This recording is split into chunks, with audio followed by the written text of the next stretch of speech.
Hello, reading from Psychological Types by C.S. Jung.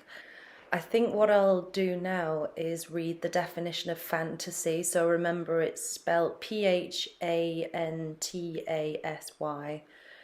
We keep seeing that word, so I'm going to read about that.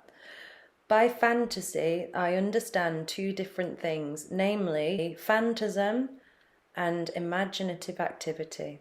In my writings, the context always shows which of these meanings is intended.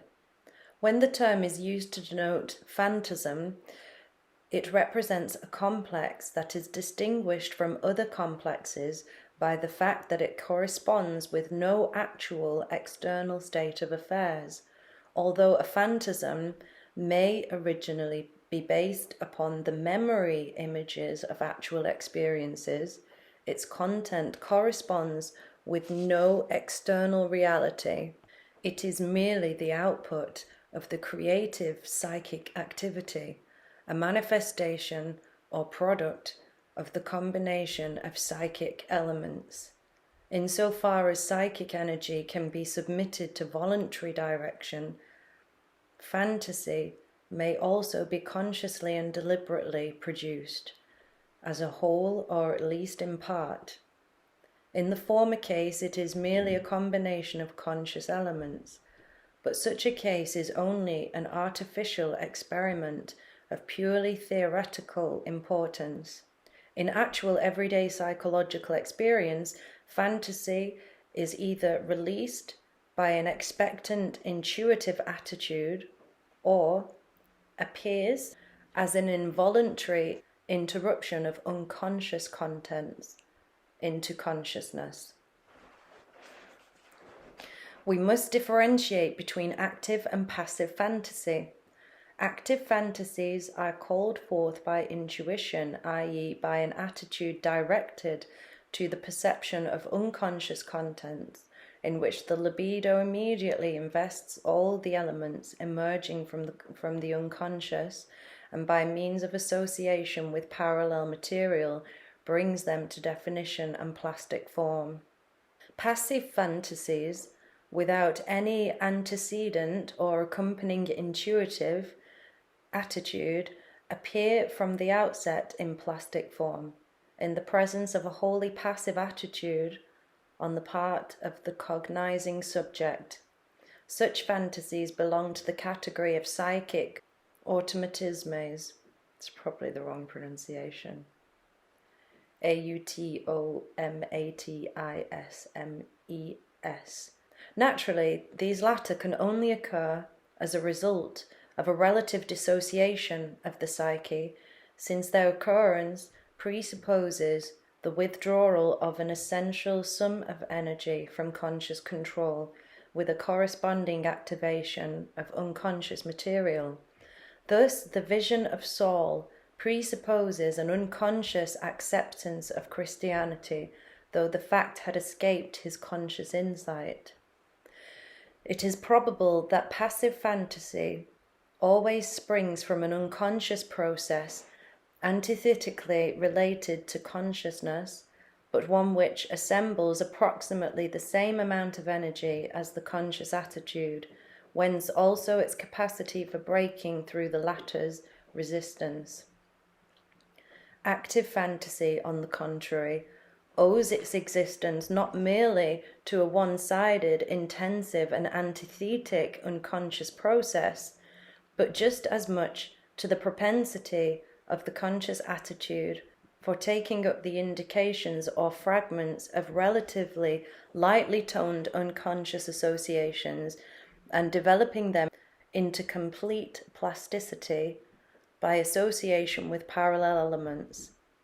In the case of active fantasy, then, it is not necessarily a question of a dissociated psychic state, but rather of a positive participation of consciousness. Whereas the passive form of fantasy not infrequently bears the stamp of morbidity, or at least some trace of abnormality, active fantasy belongs to the highest form of psychic activity. For here, in a converging stream, flow the conscious and unconscious personality of the subject into a common and reconciling product. A fantasy thus framed may be the supreme expression of the unity of an individual. It may even create the individual by the consummate expression of its unity. As a general rule, passive fantasy is never the expression of an individuality that has achieved unity, since, as already observed, it presupposes a considerable degree of dissociation, which in its turn can result only from an equally strong opposition between the conscious and the unconscious. Hence, the fantasy that breaks through into unconsciousness as the result of such a state can never be the perfected expression of a united individuality, but only the prevailing standpoint of the unconscious personality. The life of St. Paul is a good example of this. His conversion to the Christian faith corresponded with an acceptance of the hitherto unconscious standpoint and a repression of his previous anti-Christian point of view, which latter soon became noticeable in his hysterical fits. Hence, passive fantasy must always require a conscious criticism if it is not to substantiate the one-sided standpoint of the unconscious antithesis. Whereas active fantasy, as the product, on the one hand, of a conscious attitude, which is not opposed to the unconscious, and on the other, of unconscious processes which do not maintain an antithetic so much as a compensatory relation to consciousness, does not require this criticism, but merely understanding. Oh gosh, that is so complicated. I like the fact that he uses the analogy of St. Paul. So St. Paul experienced a passive fantasy on the road to Damascus when he, all of a sudden, seemingly out of the blue, accepted Christ. So the story is, he was walking the road to Damascus, in the height of his persecution of the Christians, and all of a sudden Christ appeared to him and said, "Here I am, now you're going to follow me." And Paul completely accepted it and repented of persecuting the Christians. From a psychological standpoint, if Christ or if any figure appeared, you're on your own, but it appeared, and if another person was with you, they would also see it. So it's like a concrete appearance of a figure. You would immediately sit up and listen, all right? Or you might run away. But the fact that it was described like that in the Bible, that Jesus physically appeared to him, and it makes out like he is alone in that story, but had another person been there, they would have seen the Christ figure too. And coupled with the fact that Paul knew who Christ was, even though he didn't believe in Christ, he knew the followers of Christ believed. So he had witnessed people dying for their beliefs, because I believe it was illegal to be a Christian. It was certainly blasphemous against Judaism, punishable by death. And he'd witnessed people's faith in that they were willing to die for their beliefs. And that's a very powerful thing to witness. When everything's riding on the line, what do you really believe? Do you really believe that to the extent where you're willing to die for your beliefs? And he'd witnessed that very powerful thing that most people don't get to witness. So it's not necessarily that Christ really did appear, because a lot of people say, well, if I see God, then I'll believe. I don't think that was one of those experiences. I think he was unconsciously carrying around the impressions of a miracle, And that miracle was witnessing people willing to die for their faith. And rather than, well, Paul was just hell bent on his continuation of the persecution of Christians. And then the only thing that stopped him was the fact that Christ decided, this is his time to believe, and I'm going to appear to him. And the physical manifestation of Christ was the thing that tipped Paul over the edge.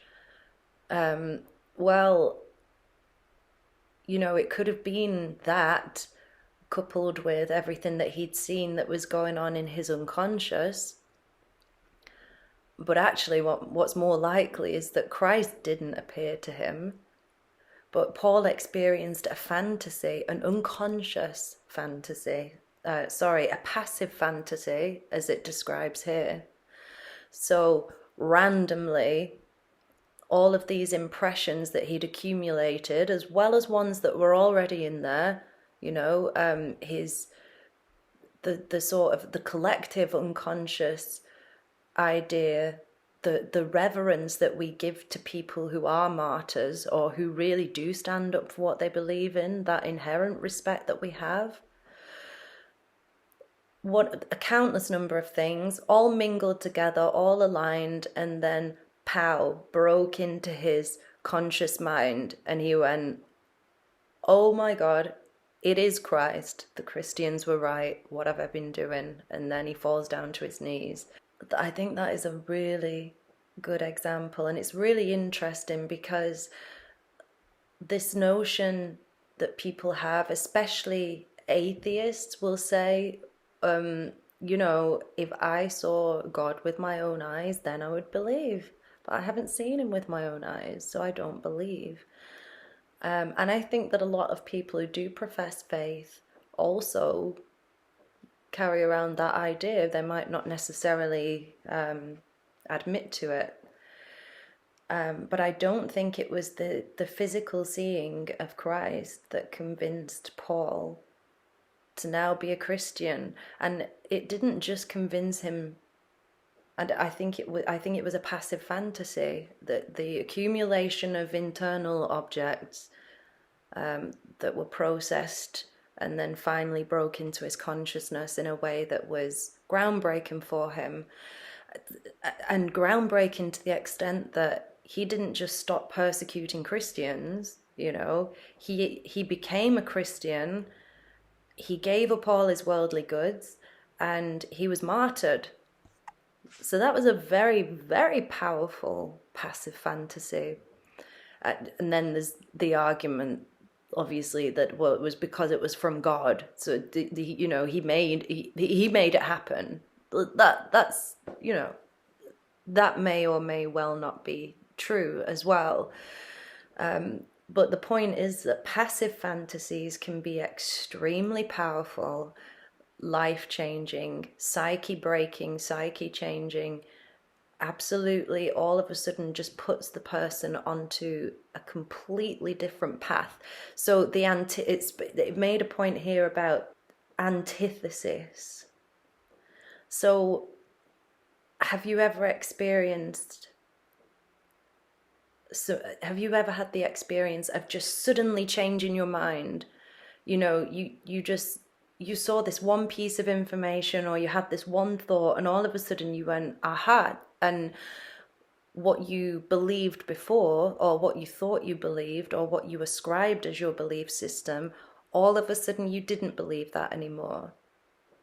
So that's the result of a passive fantasy coming into fruition and breaking into the consciousness. And because it's the antithesis of the belief that you were holding in your conscious mind, it has the illusion of being all the more powerful. Because, well, I didn't reason myself into this new way of thinking, which is the opposite of what I thought before. It just happened. So, it must be right, because that has such a powerful impact on that person. And Carl Jung is saying here that when that happens, we tend not to question it as much as we would when we were having conscious fantasies, or directive fantasies which require the will. So there may be more of a passing out process involved in those that help us to gradually come to a conclusion rather than all of a sudden. Whereas active fantasy, as the product on the one hand of conscious attitude, which is not opposed to the unconscious, and on the other of unconscious processes which do not maintain an antithetic so much as a compensatory relation to the consciousness, does not require this criticism but merely understanding. As with the dream, which is merely passive fantasy, a manifest and latent meaning must be distinguished also in fantasy. The former results from the immediate perception of the fantasy image and the immediate statement of the complex produced by the fantasy. Frequently, however, the manifest meaning hardly deserves the name, although it is always far more developed in fantasy than in dream. Probably this arises from the fact that the dream fantasy usually requires no particular energy wherewith to make an effective opposition to the feeble resistance of the sleeping consciousness, whence it also follows that few antagonistic and only rather slight compensatory tendencies can obtain representation. Waking fantasy, on the other hand, must command a considerable sum of energy in order to overcome the inhibition proceeding from the conscious attitude. Hence, for this to take place, the unconscious antithesis must already be very important before its entrance into consciousness can become possible. If it is consisted only in vague and hardly seizable dictations, it would never be able so to divert conscious attention, conscious libido, upon itself as effectively to interrupt the associated continuity of consciousness. Hence, the unconscious content is dependent upon a very strong inner connection which reveals itself in a manifest meaning. The manifest meaning always has the character of a plastic and concrete process which, on account of its objective unreality, can never satisfy the conscious demand for understanding. Hence, another signification, in other words, an interpretation or latent meaning, has to be sought. Although the existence of a latent meaning of fantasy is by no means certain, and although nothing stands in the way of an eventual challenge of the whole possibility of a latent meaning, yet the demand for a satisfying understanding is motive enough for a thorough-going investigation. This investigation of the latent meaning may be purely causal, inquiring into the psychological causes of the existence of the fantasy. Such an interrogation leads on the one hand to the more remote causes of the fantasy in the distant past, and on the other to the substantiation of the instinctive forces which, from the psychic standpoint, must be made accountable for the existence of the fantasy. It's a long-ass definition. As is well known, Freud has made a specially intensive elaboration of this method. It is this method of interpretation to which I have applied the term reductive. The justification of a reductive view is immediately visible. It is also thoroughly intelligible that this method of interpreting psychological realities contains something which for a certain temperament is sufficiently satisfying to obviate any further claims for deeper understanding. If a man has uttered a cry for help, such a fact is adequately and satisfactorily experienced when it is shown that the man in question was in instant danger of life. If a man dreams of a lavishly spread table, and it is shown that he went to bed hungry, a satisfactory explanation of his dream is provided. or supposing a man who has repressed his sexuality in manner of a medieval saint has sexual fantasies. This fact is sufficiently explained by a reduction to his repressed sexuality.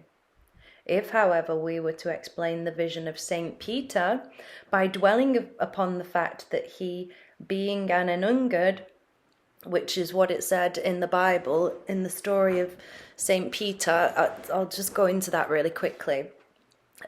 So Peter, one of Jesus's followers, he was brought up as a Jew. Jews were brought up to see certain animals as unclean, so they would never eat them, to the extent where they had rituals where they would keep certain foods completely separate. They were all about their laws and rituals and separating the clean from the unclean. So it's not like Peter had secret desires to eat pork, you know. He was cooking bacon behind his parents' back. Like, the way he was brought up to see pigs would be, that is disgusting, only disgusting people eat them, the heathen eat them. It would have grossed him out. It would have grossed him out to think about eating pigs. And the Bible says, as a precursor to that story, where Peter has a vision that no animal is unclean and he is allowed to eat it. The Bible tells you he's hungry, but he wasn't, I don't think he was hungry to the extent where, you know, if you were in a plane crash and there was a dead body next to you and you hadn't eaten for 4 weeks, that body of a human being starts to look tasty.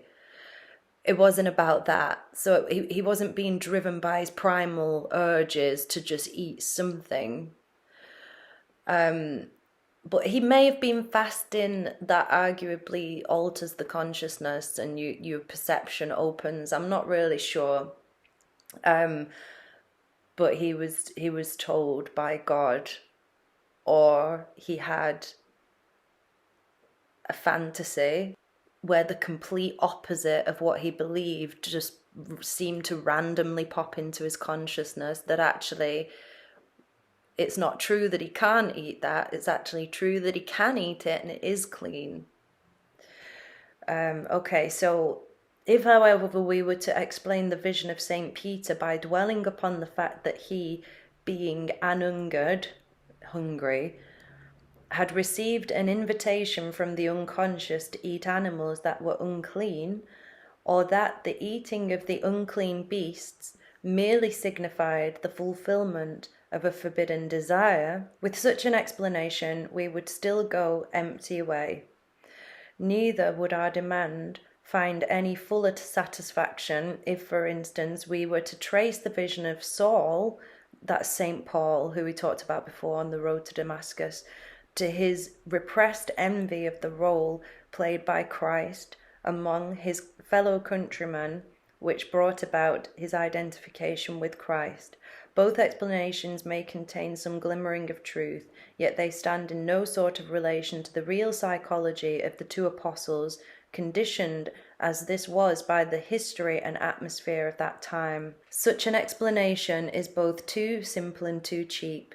We cannot discuss the history of the world as though it were a problem of physiology or of a mere personal chronique scandaleuse. Let's see what that means. Okay, chronique scandaleux is a history, biography, or report that stresses scandalous details. My vocabulary is going to be amazing after reading all of this. That would be altogether too limited a standpoint. Hence, we are compelled very considerably to extend our conception of the latent meaning of fantasy. First of all, in its casual aspect, for the psychology of the individual can never be exhaustively explained from himself. A clear recognition is also needed of the way in which the individual psychology is conditioned by contemporary history and circumstances. It is not merely a physiological, biological, or personal problem, but also a question of contemporary history. In fine, no psychological fact can ever be exhaustively explained from its causality alone, since as a living phenomenon it is always indissolubly bound up with the continuity of the vital process, so that on the one side it is always something that is, and on the other it is also becoming, and therefore always creative. The psychological moment is Janus-faced, and it looks both backwards and forwards. Because it is becoming, it also prepares for the future event. Were this not so, intentions, aims, the setting up of goals, the forecasting or divining of the future would be psychological impossibilities. If when a man expresses an opinion, we merely relate this circumstance to the fact that at some previous time someone else has also expressed a view, such an explanation is practically quite inadequate. For its real understanding, not merely do we wish to know the cause of his action, but also what he intends by it, what are his aims and purposes, what does he hope to achieve by it. And usually, when we also know that, we are willing to rest satisfied. In everyday life, we immediately and quite instinctively insert a purpose standpoint into the explanation. Indeed, very often we appraise the purposive point of view as the decisive one, completely overlooking the strictly causal motive, clearly in indistinctive recognition of the essentially creative factor of the psyche. If we so act in everyday experience, a scientific psychology must also take this circumstance into account and not rely exclusively upon the strictly causal standpoint originally taken from natural science, for it also has to consider the purposive nature of the psychic product. Yeah, that's really wordy. It's the first time I've read it, and I'll have to have a think about it. But what I'm gleaning is that you can't leap to conclusions, and we all kind of say this, but we all do it a lot more than we should because we don't understand psychological processes. The Bible is absolutely littered with rich psychological experience. And many of them are psychological experiences that we won't personally ever experience ourselves. We have an idea of them maybe in the collective unconsciousness, or we see people who do experience those things and we're amazed by them, or we completely reject them in favor of making assumptions about the person and writing them off as a lunatic or deluded. And the example that I can think of is I'll go back to the idea of somebody being willing to actually be killed for what they believe in. Many of us won't ever experience that or come close to it. But the Bible talks about it, and there's a lot of people who just outright say, there's no proof that happened, I don't believe in it. And it doesn't make rational sense that it would have happened. Or, well, if that happened to me, if God appeared to me, I would believe as well. They miss the nuance. You can ponder on that concept. You don't have to go through it yourself, but you can ponder on the concept of what beliefs do I hold that I'm willing to die for. It's probably very few, more than likely it's none, when push really came to shove. And it's so important. I mean, these ideas are expressed in literary works as well, poetry, art, and then there are people around the world who have recently died for their beliefs. So you hear about them as well. But it's such a valuable thing to do, to ponder those concepts. And at the same time, grow to understand the psychological processes that are behind them, because it's not all, wow, that person's so moral and brave that they're willing to die for their beliefs. You don't know what has gone on in that person's mind that has brought them to that state. We don't have a detailed description of St. Peter's life. What he basically realized was it doesn't matter what you put into your body as long as it's done in faith. Okay, so it's not saying go and stuff yourself with pigs and bacon and whatever and it doesn't matter. That's not the message. It's, is the true living God more important to you than rituals and ordinances that you're following, that all of your fellow men see you following and they pat you on the back for that? Or that you're taking solace in these rituals and deluding yourself that by doing them you are showing faith in God? Peter moved up a level in his understanding by realizing that actually the rules and regulations have prepared me for this moment, and now I'm moving on to higher things, and it's not about food anymore. It's about a real relationship with God. A lot of Christians will say, oh, when Peter realized that, that was God telling us that actually all those Old Testament rules were wrong and we can eat whatever we want. And while there is truth in that, it's very basic, because if you were a gluttonous person who is depressed and unhappy and you were stuffing your face with food every day, all day, and you were really unhealthy, you couldn't use the argument of, well, I'm just doing what God told Peter to do in the New Testament. I'm still a man of faith because I'm not breaking any food rules here.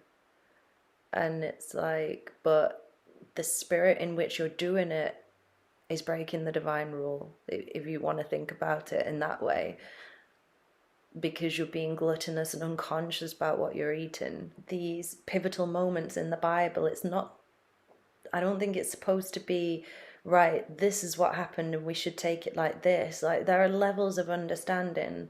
So the first level of understanding for that story is it's okay to eat all foods. But then after that, you can branch out into the idea of, not attaching too much value to food or the process of eating. And also, it's not like, oh, we just write those laws off and that's it. The Old Testament people who followed all these rules, we don't recognize that as a sacrament. A lot of Christians don't recognize that as, that was them in maybe a very primitive way, acting in a way that made them stand apart from everybody else. This is our religion and we're proud of it and we are trying to follow God, and this is one of the ways that we do it with our food. You can't just poo-poo that in favor of, well, I'm a Christian, so I just eat whatever I want. There's balance and nuance to be found in all of those ideas. And then when you understand the psychological processes, it's not like, I don't believe Peter was so starving that the pig next to him started to look tasty. It looks like he had a spiraling of ideas and perceptions from the unconscious that broke into his consciousness, the way that happened with Paul. And he had an epiphany. Oh, it's not about food. Just because I eat this way, you eat this way, doesn't make me better than you, doesn't mean my faith's any stronger than yours. It's not about food. That's, for me, the key takeaway message of that story about Peter realizing about the clean and the unclean animals were actually both equal. It's like, it doesn't mean that he suddenly started eating bacon and he's really happy about it and just went on his merry way. No, he had the epiphany that food is not the important thing here. It's faith. Like, I need to try and get to a higher level of faith. I need to stop concentrating on these ordinances and rules, because that's not where God's at. That may have been a foreshadowing or a laying the groundwork for his understanding, so that following those rules for all those years about and having the concept of clean and unclean and how disgusting the unclean is, that resonated in his unconscious psyche for many years and mingled with different things, and then suddenly it was brought into consciousness in the form of a passive fantasy, and it was the epiphany of the concept of clean and unclean still exists, and it was represented to me in food, but I've realized it's not about the food. But he didn't do away with the concept of clean and unclean. It was that he was ready to take that concept to the next level. So it took it out of the concrete, which was in the food, and it brought it into the inconcrete concepts about not sullying the soul. The idea of not sullying the body with unclean things transcended into a higher form of that thought, the question of sullying the soul. How do you sully the soul? You know, I mean, there's loads of examples in the Bible of what that means. Not mixing the divine with the profane. You know, one of the concepts off the top of my head is, you know, you go around doing good, and then you speak wickedness as well. Those two things are alongside each other. So while the doing good was good, it's the concept that that is actually sullied because of the fact that you're doing something else that's totally wicked. I didn't realize this chapter was going to take so long. So we've read about half of Jung's definition of fantasy. So I'll read the other half next time and then see what comes up there as well. I would love to know people's thoughts on anything that was said. Thank you for listening.